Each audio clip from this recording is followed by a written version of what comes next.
Hello everyone and welcome to Habitat Update episode 2, the podcast about everything entrepreneurship in the Kansai area of Japan with the cities Kobe, Kyoto, Nara, Osaka and so on and so forth.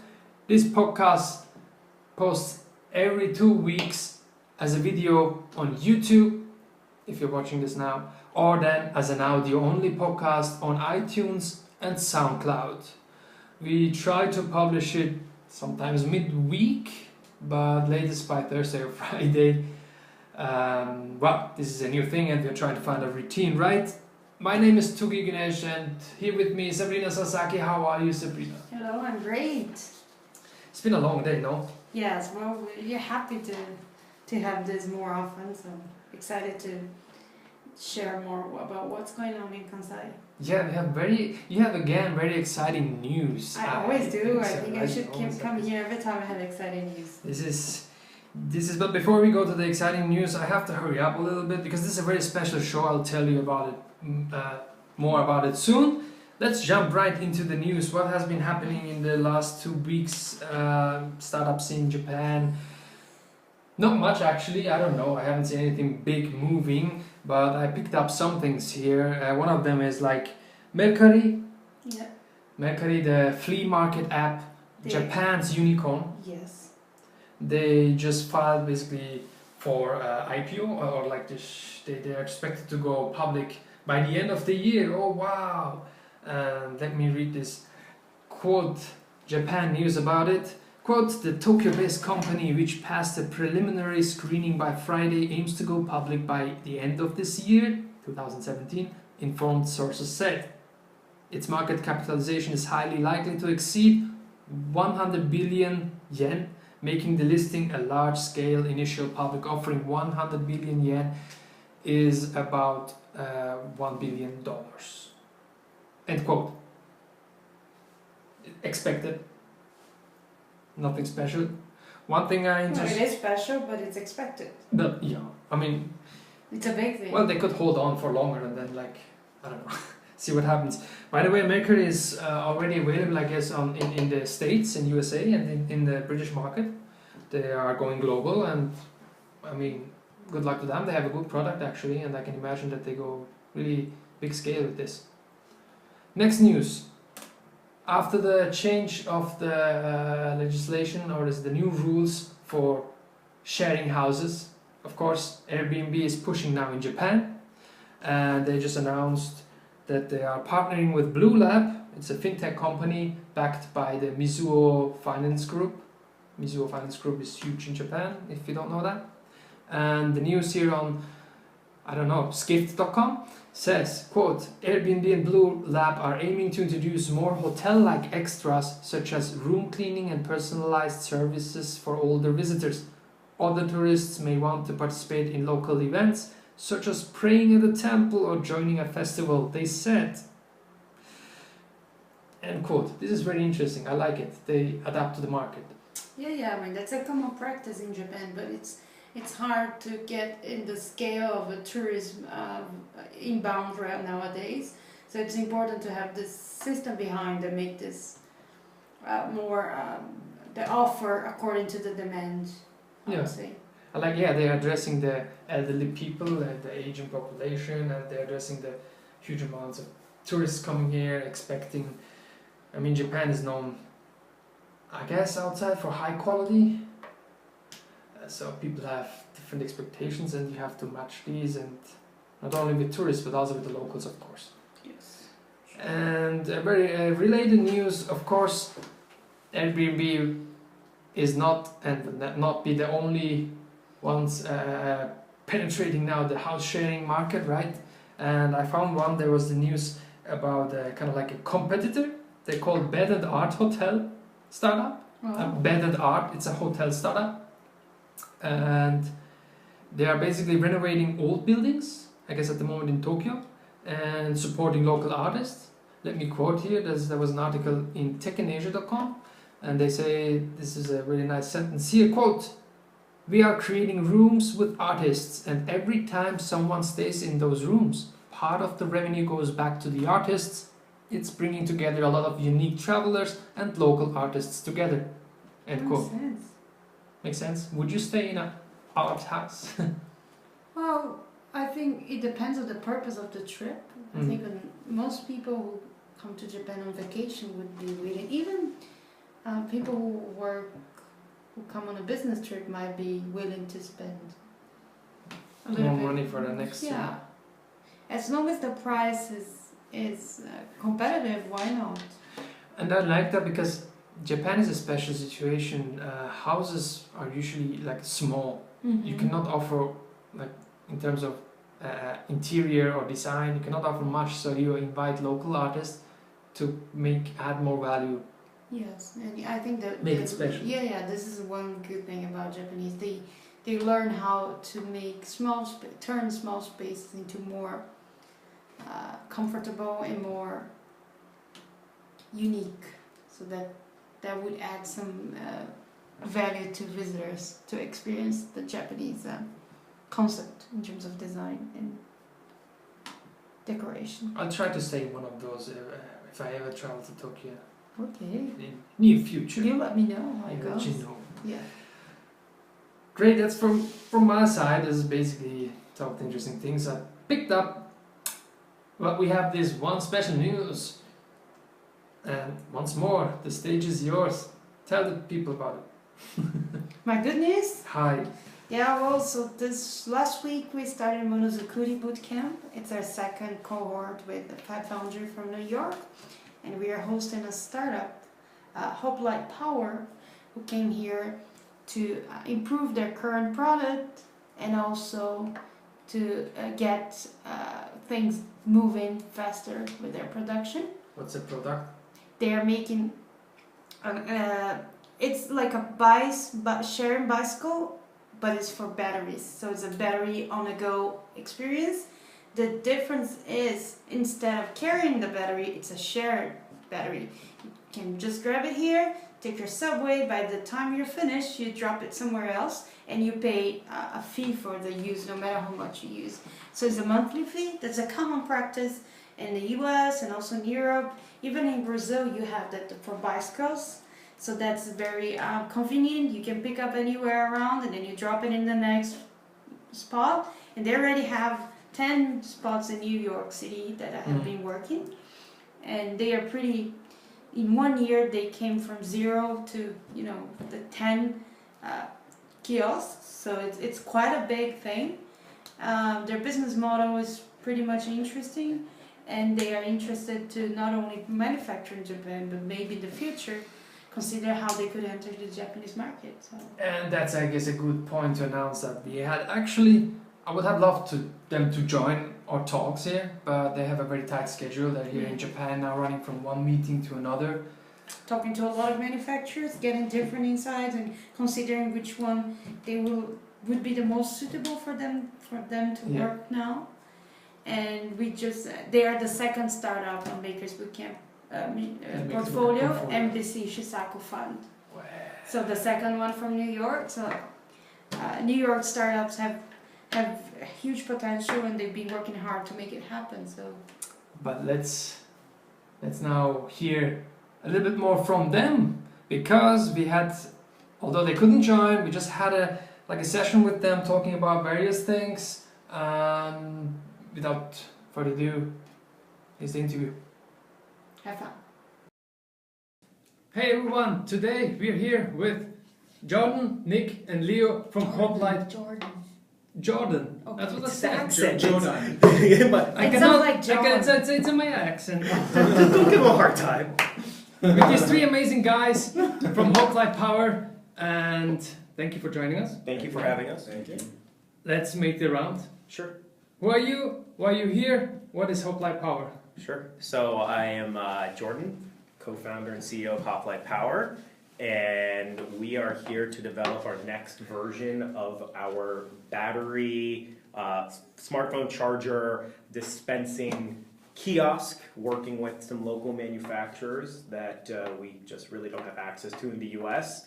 And it's exciting that we are now in Japan. We got accepted into a accelerator program here a few months back, and now we are actually on the ground speaking with manufacturing partners, potential business development leads. So a lot has come a long way very quickly. So very excited. Great, Nick. There's not much to add on there except that I'm one of the tech co-founders, and it's refreshing to have access to engineers that actually sort of care at the time of the day. What do you mean by that? So when we were working with independent machinists in the US, you could have something good, but sometimes they were more flaky. Here we're finding that people are following through and very consistent in sort of their idea of what our product is. Yeah, probably more excited by the product itself than the bottom line that they could get by working with us. That's a general thing here in Japan now. Like it's all about the product, right? High quality. Maybe technology. sometimes a little too much that you can miss Yes. the bigger picture. So we always need to put it in context. But it's good that we're here able to put everything in bigger context, and they're there able to focus on the product and do something even better than we would be able to do it. Great. Leo, how are you doing? I'm doing well. So I'm Leo Tawilian. I'm the co-founder and president of Hoplite. I focus on, I guess, the outward business relations, whether it's sales, marketing, advertising, anything like that, customer acquisition on the business side and user side. And yeah, that's... Great, amazing. So just to sum it up, it's the product itself is a dispensable battery. You have these kiosks. Yeah, it's a kiosk that dispenses smartphone chargers. Yes. But on a rental basis. Like the ones you can buy now, which are quite trendy, but it's like you don't own it necessarily. Exactly. So instead of buying the whole thing, you just get it when you need it. And you already have some vending machines installed in New York. Yeah.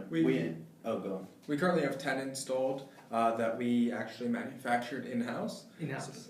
So it was the three of us here who built them. In Queens, New York. In Queens, New York. And we're excited the fact that we don't need to build everything by hand anymore. I have a question. How did it go? Like, doing everything from scratch alone back there? And a lot of blood, sweat, and tears. It was a lot of work. Fortunately, we got access to some machine shops, some Doug and some of the mentors who were able to guide us, but also we were able to rely on some of our previous experience dealing with things going through engineer school. Helped prepare me a lot for this, actually. School pays off finally.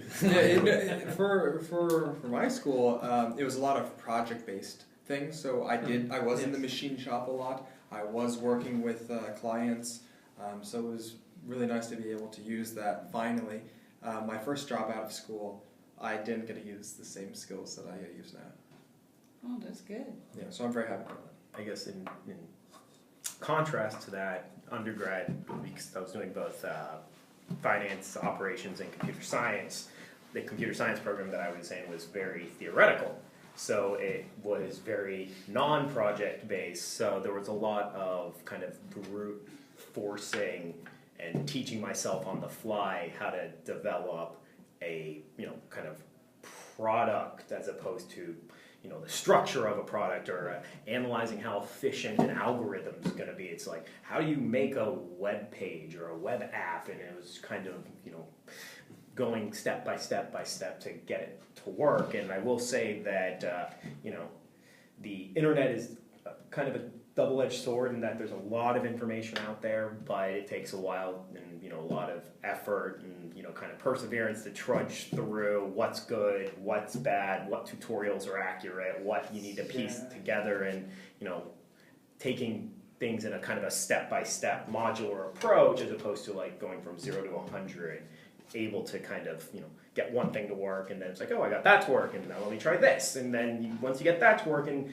after a while we developed a vending machine. So it's not like we had any vending machine experience prior to this, and we just kind of had an idea and went from, like, what we just like to say is it went from a design on paper to realization in less than a year. And that's what I want to say. Like, it took you less than a year to actually have a first final product, homemade, Yeah. do it yourself. I don't have the right notebook with me, but I can show the initial sketches of it on my book and then what the machine actually looks like. Although for this one, I have the sketches of what the current machine looks like, and we'll see where we are from a year from now. Exactly. That's great. Can do this. Yeah, exactly. A year from now. That's amazing. I'm sure that's a pretty steep learning curve so far. Like, It is, but it's easier the second time around. So for the first machine, we So- were doing it, Don't and now, jinx it. well, yeah, but now we were able to get where we are in a couple months. Yeah. No, that's great. Yeah. To We that leverage a lot of the same things. Yeah, to that end, we were in Osaka the other night with a few friends of mine from my finance days. So they're used to like, corporate, big business, like public kind of companies. So it's Big funny. money. Yeah, it's funny hearing like their assessments of like, oh, it sounds like it'd be pretty easy to kind of like jump in and do the operations and take it from 70 to 100. And I'm like thinking that it's like, yeah, on paper, it sounded like that too when I jumped into it, but that 0 to 70 is really where you kind of cut your teeth in terms of actually learning how to operate a business, how to start a business.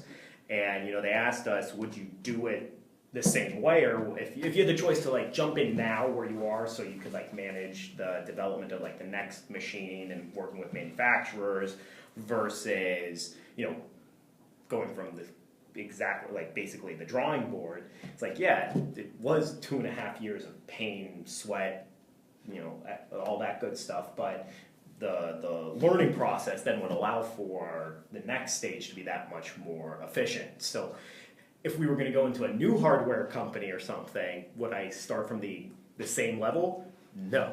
But based on the experiences here, we're able to then kind of leverage that going forward and feel comfortable even coming to a foreign market where there is a large language barrier. We're still able to communicate enough, especially on the technical side, that we're pretty comfortable that the partners that we're going to be able to work with here are going to be the right partners because we went through the development and engineering process ourselves and kind of can now speak the same language. And when we show them the initial the 3D models that Nick designed on his computer, they're like, oh wow, this looks ready for like manufacturing. And we're like, no, we need some help first. But we're at a stage where it's not like, oh, let's come up with an idea, let's find manufacturers. There's less of the naivete that we had when we first started, where it's like, oh, let's just start a hardware company and raise some money and we'll have a product and Find suppliers. exactly. How hard can it be? Just go on Google and find China,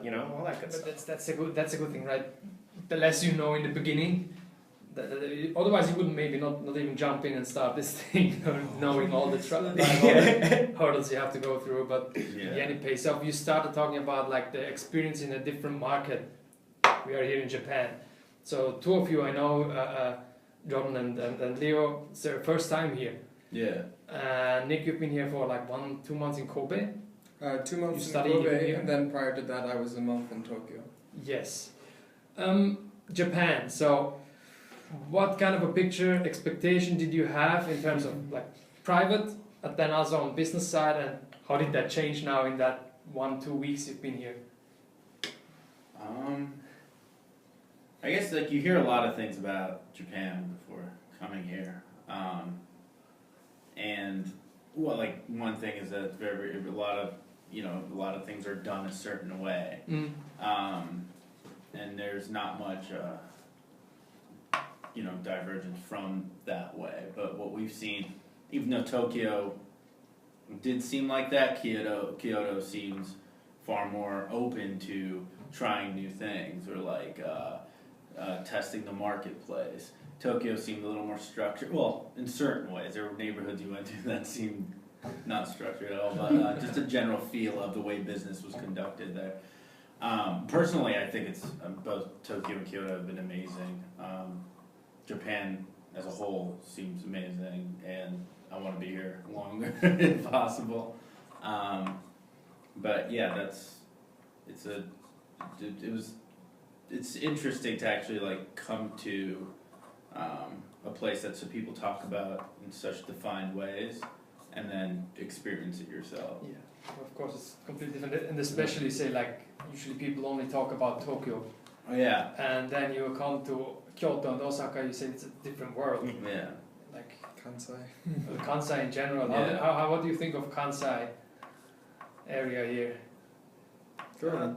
I mean, I've now been a week and a half in Not Kyoto, real impression. a night in Osaka. Definitely can say that Osaka is different than Kyoto. Totally. Different than Tokyo. Yeah, much closer to what we have back or closer to what we have back in the States in just terms of like the frenetic nature of more young people and I guess on a kind of an In Osaka. yeah, more urban kind of. I don't know. I want to put this in the most delicate phrasing possible, but a little less respect for the general name. A little more grungy. Yeah, like I was in Kyoto Station the other day, and I saw a guy going down the escalator on his knees. A guy who worked there with a little rag, wiping down the little metal side rail of the escalator, so it was pristine. And you're just like, holy jeez, like that's the level of care that they take to preserve what is public space here, whereas we're used to in the US where it's like you finish a can of soda, it's like, well, I can walk 2 steps to that garbage can, or I can just drop it right here because this doesn't belong to me. So I mean, just kind of like the general upkeep of everything, whether it's older cars or older buildings, or we've been in office buildings that look like they're still straight out of 1975, but Probably, yeah. yeah. But they're pristine. They were built yesterday. They seem like they were built yesterday. Yeah. But they were built in 1975. They look like they're vintage. Yeah, I mean, I think one of the not misconceptions, but one of the most surprising things is that over in the U.S. you hear Japan and you think like technology. Yes. You have the big tech brands, Sony, Panasonic. You have a bunch of the camera companies. And you just think they're leading edge in terms of electronics, and that's not. Yeah, it's accurate in terms of what they're able to develop, but in terms of the adoption of newer technologies and the willingness to try new things in just the general kind of populace, it's like you have new smartphones, you have some new computers, so you have like the smaller consumer electronics, but you still have the cars from 1985. You still have the buildings that it seems like hasn't been a large boom, and I know that is case in part to the kind of the extended recession that has been in this market. But it's just interesting thinking of such a technological forward society as kind of also being at the same time stuck in a retro age as well, and it's kind of that expectation versus reality was just an interesting thing to look at, and you see some of the subway train cars that look like they're still out of 1960 that run on time and much more efficiently than anything you could possibly have in New York or California or wherever you are in the biggest metros in the US. It's just, people take care, as you said, and so it holds on, it lasts longer. But there's one thing you mentioned, like what Leo said before, in the sense of, yes, Japanese, that's what I feel like, but that's what I experience. They are open and tend to adapt certain technologies, but because they follow and they stick to one, like to the known standards and rules, they continue the other stuff, and it's like you don't have that much of kind of like disruption going on in different fields, rather than like suddenly something comes and then bam, things change, but everything else like still flows the way it was. Yep, exactly. It's an interesting kind of dynamic. And then whereas in like places like in the States, Silicon Valley, New York, people are trying to disrupt everything right at the moment, so because it's a big thing. And but how do you think this perception would actually impact a possible business opportunity or partnership with Japanese player? I mean, I think, not to sound like the very aggressive Westerner here, but I think there's a lot of opportunity for companies that are willing to kind of maybe go a little slower in Japan to kind of enter the market. It's not like you would just come in and be like, okay, I'm going to smash this market wide open and take over like I did in the US. It's if you kind of, accept the fact that it is a different kind of mentality and willingness to adopt certain things versus other things. Like, for example, we know the sharing economy is very new here. yes. It's starting to take off, but it's very early on, whereas in, back in the States, it's like you can share everything, and people are so open to it, is that if you're willing to kind of put in the time and effort to work with local manufacturers, partner with local distributors, understand that you might not be as, you might not have as strong a growth trajectory because you have to partner with a larger player that has that Japanese, that I guess Japanese consumers are comfortable with.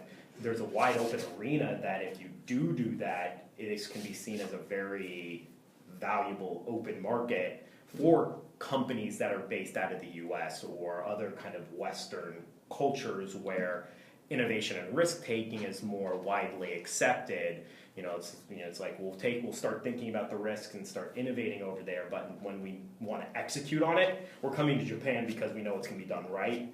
It might be a little slower than China, or if you had the money to do it in the US, but it's something that if you put the time and effort into it, it could be something very valuable in the end.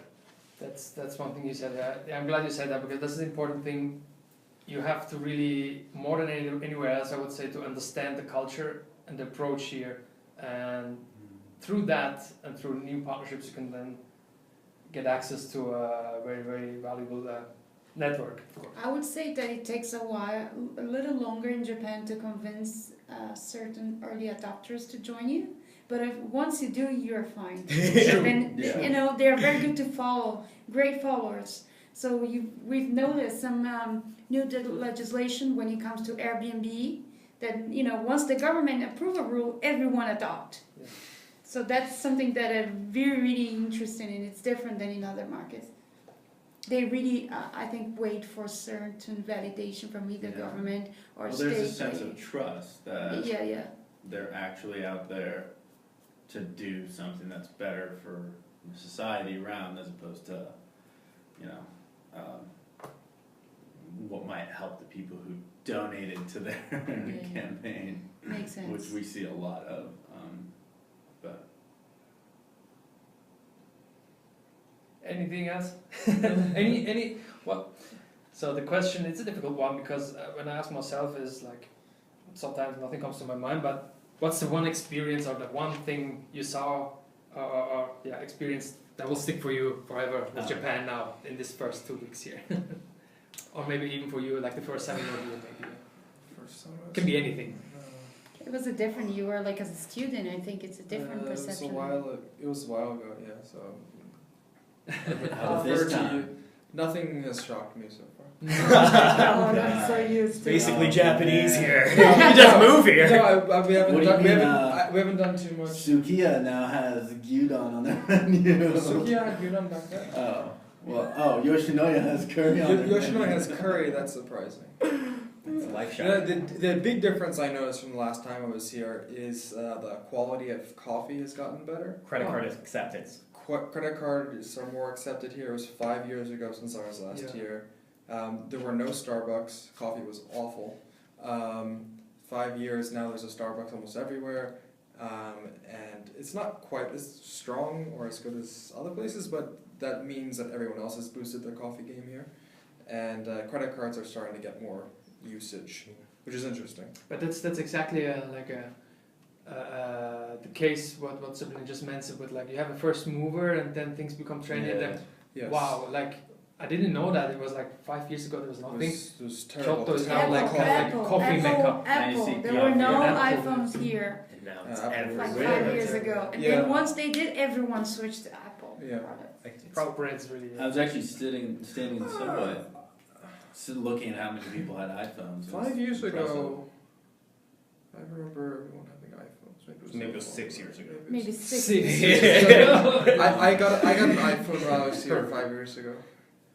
In Kobe. I don't know about... You got an iPhone? They rented them to you. How was it? First time Japan, 2012. I didn't notice that many iPhones. Like more, you see them more now. Yeah, it's and now it's like the standard. It's all trend-based, I guess in terms of going back to what you said, like the one thing that stood out from the initial experience is that coming to Japan had very, very, very high expectations on food. Oh. And living in New York, we do actually have a benefit of having exposure to pretty authentic Japanese cuisines, not just sushi and teriyaki and what you'd probably have everywhere else in the U.S. You actually have some more of the izakaya style restaurants, and there are definitely some hidden gems in New York that I've been to that kind of prepared and set some expectations for the trip over here, and all expectations have been met and or exceeded. And we've gone from the smallest little izakaya underneath the train tracks in Tokyo to we did a all-you-can-eat yakiniku place that was on the 6th floor of a office building in Saiin that overlooked Kyoto, and we're like going from one end to the other and everything in between, including the konbini, which are great, and wish we had those in the U.S. that actually serve the same style of food. Yeah. But it's they do say Japan's a food culture, and everyone that has mentioned that seems to be pretty spot on with that.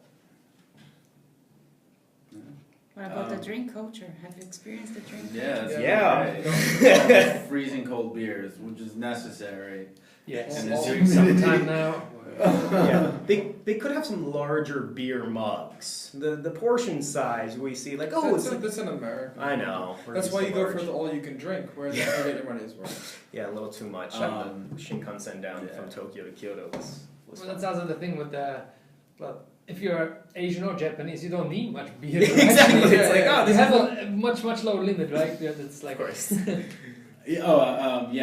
My to go back to your question, my I guess interesting experience was learning that we were at one of the manufacturers, and we were talking to, and it was Ben who said that everyone comes in, what was it, 30 minutes earlier on Mondays or something to clean the entire office, because I guess to get cleaners is just too expensive, but it's part of understanding your appreciation for your workspace or your communal space and having to actually clean your areas yourself. And apparently it's common in schools as well. If that's Everywhere, correct. offices Which to me just creates this sense of appreciation for whether it's your school, your workplace, and understanding of this sense of discipline when it comes to respecting the things around you. Hopefully it'll rub off a little bit on us, because our office back in New York is somewhat of a pigsty at the moment.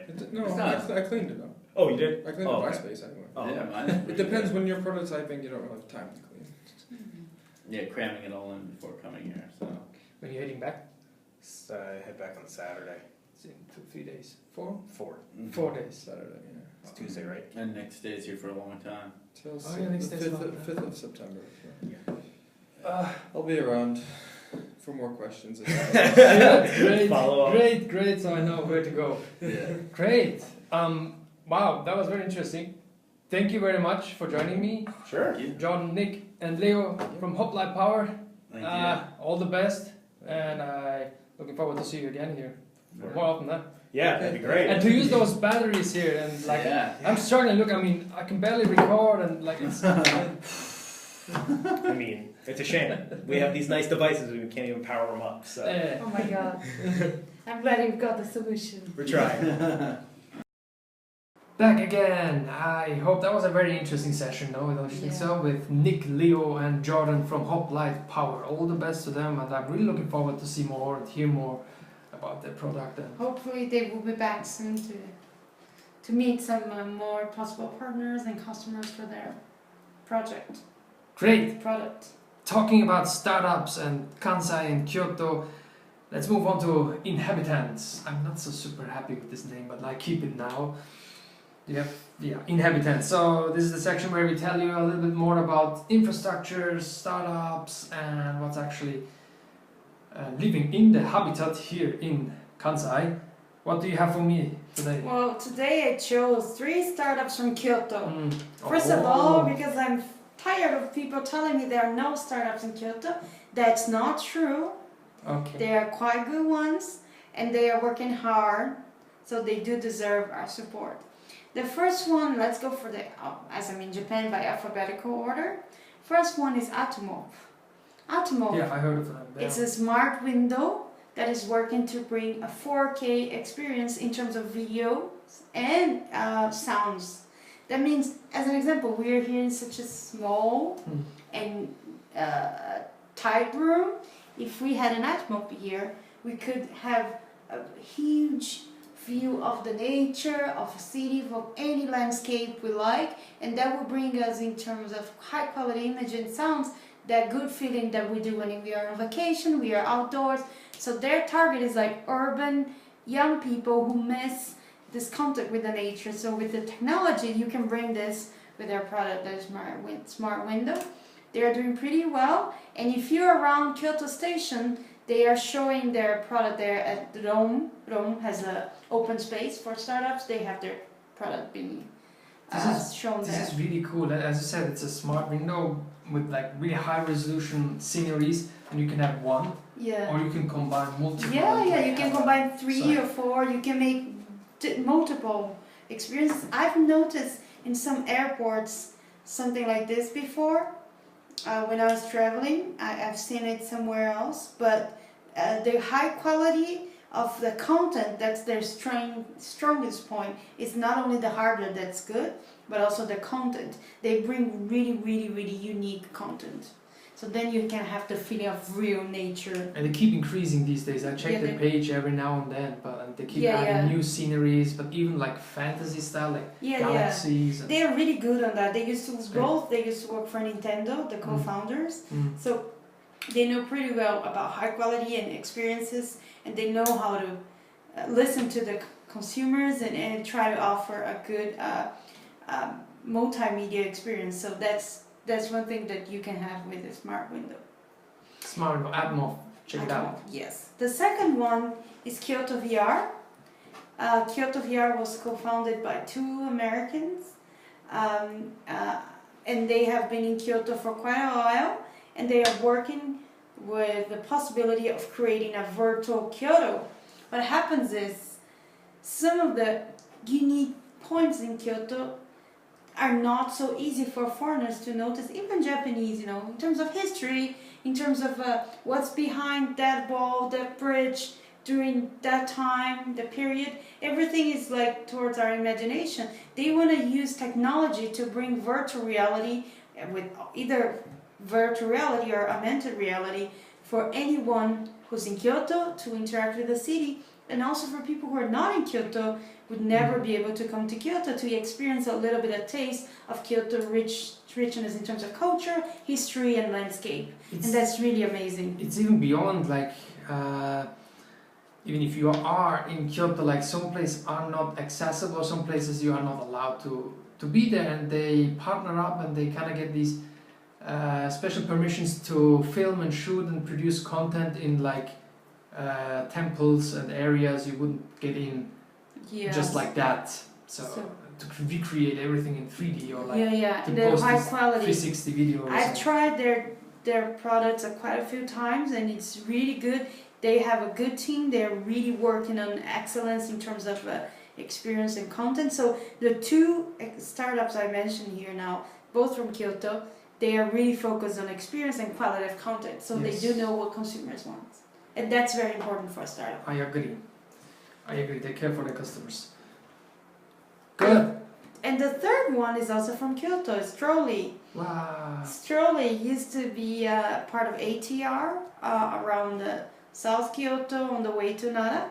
They just moved to Kyoto near Kyoto Station. Yes. And they are bringing maps into a fun way again. So I think with digital maps, Google Maps, everything became kind of the same and boring. Yes. And they are bringing up in a platform a way that you can create, customize your own maps for anything you might want to do in terms of tourism, my favorite restaurants, the spots you cannot miss in a place like Kyoto. You can, using GPS, you can transform like your physical map into a digital map, and you can share on the app. So it's really unique. Exactly. Literally, it's like you can draw. You can say this is my neighborhood. Here's this. You can digitize it and point and like get a GPS grid over it. And even if the proportions are not right, you can track yourself on the phone then, and you know where you are, and you can show people and share your neighborhood.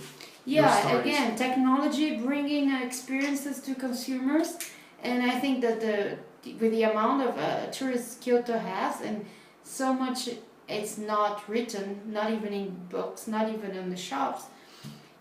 Those tools aligned to good technology can bring very, very special experience. And those 3 startups are very good on that. So if you think that Kyoto has not good startups, check those 3 out. Think again. By the way, I keep forgetting that people who listen maybe only to the audio version don't see what we're doing. So I was drawing a map, maybe you heard that, to show, to visualize it. Anyway, let's move on. Events. Have you been to any events recently? No, not last week. I've been busy here. Nothing on July 24th. Oh yeah, I went to the Sentai Kai. True. See, that was amazing. Yeah, you had a speech there with our CEO Makino. It was really interesting to get all those key stakeholders coming to Osaka to the new Hankyu Hotel and listen to entrepreneurs from different parts of Japan and why Osaka is so important as a hub, right? And Kansai in For general. entrepreneurship. Just why and how we can help each other to further develop this ecosystem. Mm-hmm. It was the first kickoff, and we hope to have more events under the umbrella of Sentai Kai, but more about that at a later stage. Can you explain very briefly what Sentai Kai stands for? Sentai Kai, no, I don't know the exact meaning, but it's a mix of 2 Japanese words. And roughly translated, it means like ecosystem meeting. Mm-hmm. So it's like the ecosystem gets together, everyone, and the logo is designed in a way that like it's a swirl, you know, like everyone gets inside, like everyone comes together. That was the idea behind it. Okay, great. Got it. Let's move to the next event. None of us participated there, but there was the Challenge Cup Japan and The Osaka one, the right? Osaka event for the Challenge Cup Japan. And the winner, just briefly to announce, was MU Ltd, a healthcare startup.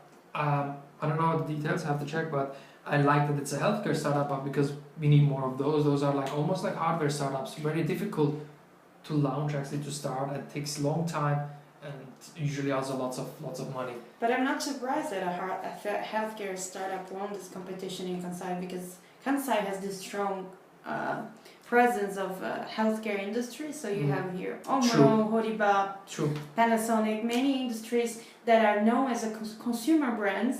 They also have a very strong healthcare. And there was like a quite big biomedical or bio research park very close, also in Kansai area. Yeah. There are many. Actually, it's very strong. So most of the biotech discoveries of Japan are related to universities here, and Kyoto University is a big hub. So. Okay, then this was it for the past events. Upcoming events you shouldn't miss. First of all, one thing, I don't know exactly what to expect. It's the Innovation Guide Volume 1. It's a new thing at the Material in Kyoto. Tomorrow, well, it's on August 2nd. We hope to air this episode on August 2nd, which will be tomorrow. So if you're listening to this and if you're fast enough, you can go to Innovation Guide Volume 1 in Kyoto, or you could go to the Open Drone Conference in Kyoto, also August 2nd. In the afternoon at the Kyoto Research Park. Oh yeah, this week it's the Kyoto Research KRP Week. How? Our CEO Makino joined Atmov CEO Atticus to talk about Monozukuri. Atticus. Atmov? Kyoto it's Kyoto VR. VR. Oh, sorry. You're tired. Kyoto but VR. Yeah, they joined together this KRP event. Yeah, to talk about Monozukuri, the culture of making things, and the challenges for designers and architects and engineers to build things for IoT generation and so on. So it was very interesting. Speaking of Monozukuri culture, also today, August 2nd, is the Osaka Monozukuri Hardware Cup meet-up event. Yes, we are bringing Hoplite Power from New York City Yes. to talk about why they're here in Japan. So if you listen to the interview just right now and you're interested to talk with them more about things, hurry up, go to the event. It's in the evening starting at 6 p.m. at the Osaka Innovation Hub in Grand Front, Osaka. Yes, Umeda Station. Umeda Station. Great. Then I have 2 more events here I want to mention, which are a little bit later towards autumn. One of them is Code for Kobe, August 17 in the evening in Kobe, close to the Sannomiya station. And then we have a follow-up, basically Code for Japan Summit. This time is in Kobe, but it's on September 23rd. And I'll post and share the links again in the descriptions if you're interested to learn or to sign up for these. Anything from you? I'll join in August the 24th at Mirai-kan in Tokyo.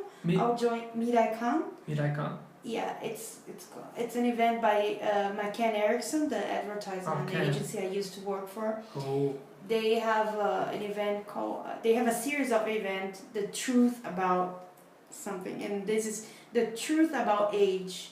So they are bringing in entrepreneurs who are considered not so young for international standards, but they are bringing them in to disrupt the concept that entrepreneurs have to be young. So and how in a society that is aging, like in Japan, you still can create new things no matter how old you are. So it's very interesting, and they will have a science fair bringing startup projects to showcase a little bit. So great. Before we close this event section, I want to mention real quick again, the GVH Startup Camp is still open to apply for. You can sign up until almost end of August. The program starts 20th of August, GVH Startup Camp. Let's move on to the listeners, to the Habitat Echo, as I call it. Unfortunately, no one wrote us. No. But I had some feedback about the show in general. Some people said like they kind of like it. It's good to have something in English finally here. And so that locals also can listen to, learn about the topics, and also exercise their listening. And acknowledge the players that are behind, because on a daily basis we know all those players, but if you ask them a list of startups, they are a little bit confused. They might people don't know. Keep 2 or 3 in mind, but there are many. We are here actually to show what kind of people are doing things here. Yes, and well, again, if you have anything you want to share with us, that can be just your story of the day. Just write us. If you have a question, if you want to join the show, or if you think you're interesting enough for an interview, anything really, can be from within Japan or outside of Japan. Let us know. Write us either on Twitter or the email addresses I blend in, and let's get in touch, because this is about the community, right? This is about not just about us, but about you and me and about everyone, to interact, to support each other. And that's more or less it for today. Hope to see you again soon with more events, more startup news, and more investments announcement. Great, thank you very much for tuning in. Habitat Update, the place for everything entrepreneurship in the Kansai area of Japan, posting every 2 weeks on YouTube as a video, or on iTunes and SoundCloud as a podcast, audio only. Follow, subscribe, share, comment, and see you in 2 weeks. Bye-bye.